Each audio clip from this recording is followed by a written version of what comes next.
ایک صحابی حضور کی خدمت میں حاضر ہوئے، عربی تھے، دیہات کے رہنے والے تھے۔ انہوں نے حضور کی بارگاہ میں ایک بات عرض کی کہ حضور اسلام کے حکام تو بہت سارے ہیں، آج بھی اگر آپ دیکھیں تو کتابیں بھری پڑی ہیں۔ پھر حضور ارشاد فرماتے تھے، صحابہ اس کو سنتے تھے، محفوظ کرتے تھے، آگے بیان فرماتے تھے۔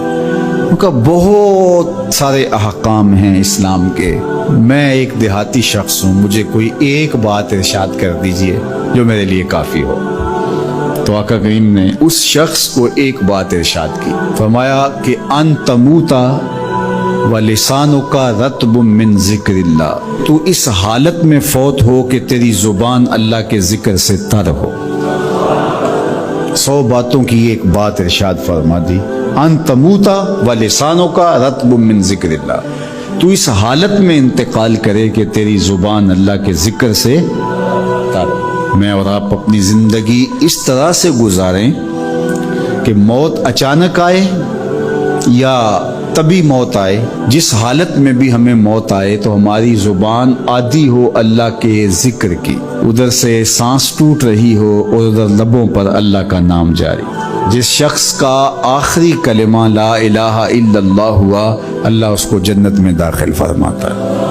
اور کتنے خوش نصیب لوگ ہوتے ہیں کہ مرتے ہوئے جن کے لبوں پر اللہ کا باقاعدہ نام آتا ہے، اللہ کا ذکر ان کے لبوں کا وظیفہ ہوتا ہے، اور کچھ لوگ ان کو تلقین بھی کریں تو زبان پہ اللہ کا نام نہیں آ پاتا۔ اور ان میں سے ایک وہ شخص جو شراب کا عادی ہے یا کسی بھی نشہ آور چیز کو لیتا ہے، تو ایسے شخص کو مرتے ہوئے کلمہ نصیب نہیں ہوتا۔ جو اس کو دنیا کے اوپر سزائیں دی جاتی ہیں، ان سزاؤں میں سے ایک سزا یہ ہے کہ مرتے ہوئے اس کے لبوں پہ کلمہ نہیں آتا۔ اور علماء نے یہ بھی لکھا ہے کہ جو بے نماز ہے، نماز نہیں پڑھتا، مرتے ہوئے اس کے لبوں پہ بھی کلمہ جاری نہیں ہوتا۔ اللہ اکبر۔ تو ایک جامع بات ارشاد کر دی کہ ان تموتا ولسانک رطب من ذکر اللہ، تو اس حالت میں فوت ہو کہ تیری زبان اللہ کے ذکر سے تر ہو۔ قرآن مجید میں ہمیں اللہ تعالیٰ نے یہ بھی حکم دیا ہے کہ مجھے یاد کرو، اور یہ بھی حکم دیا ہے کہ مجھے فراموش نہ کرو۔ وَلَا تَكُونُوا كَالَّذِينَ نَسُوا اللَّهَ فَأَنسَاهُمْ أَنفُسَهُمْ أُولَٰئِكَ هُمُ الْفَاسِقُونَ، ان لوگوں کی طرح نہ ہو جانا جنہوں نے اللہ کو فراموش کر دیا، اللہ کو بھول گئے۔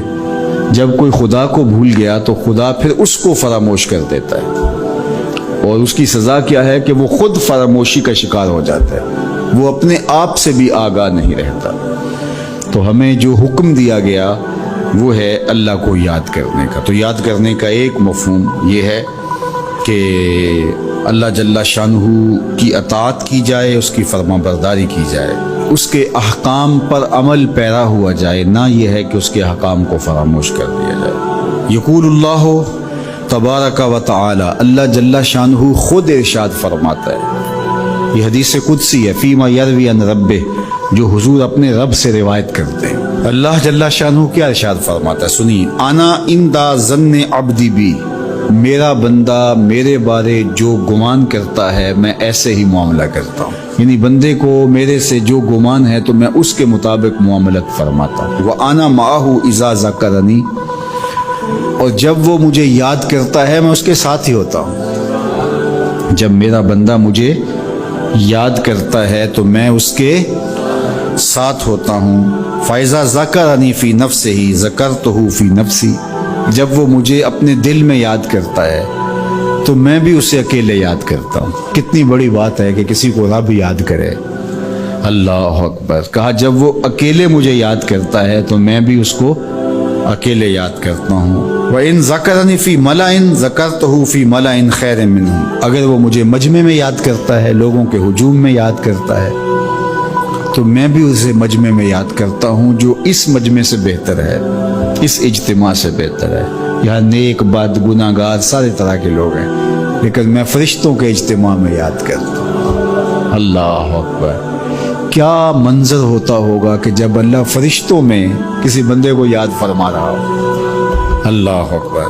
اور ایک حدیث میں جو ہے وہ اس کے پھر آگے لفظ جو ہے یہ ہے، میرا بندہ میری طرف اگر ایک بالشت چل کے آتا ہے تو میں ایک ذرا آتا ہوں، اور میرا بندہ میری طرف اگر 1 قدم آتا ہے 70 قدم آتا ہوں، اور اگر میرا بندہ میری طرف چل کر آتا ہے اتیت ہو ہر والا، میری رحمتیں دوڑ کے استقبال کرتی۔ اللہ اکبر، تو کتنی کرم نوازی ہوتی ہے جو اس کو یاد کرتا ہے۔ تو یاد کا چراغ کبھی بھی بجھنا نہیں چاہیے۔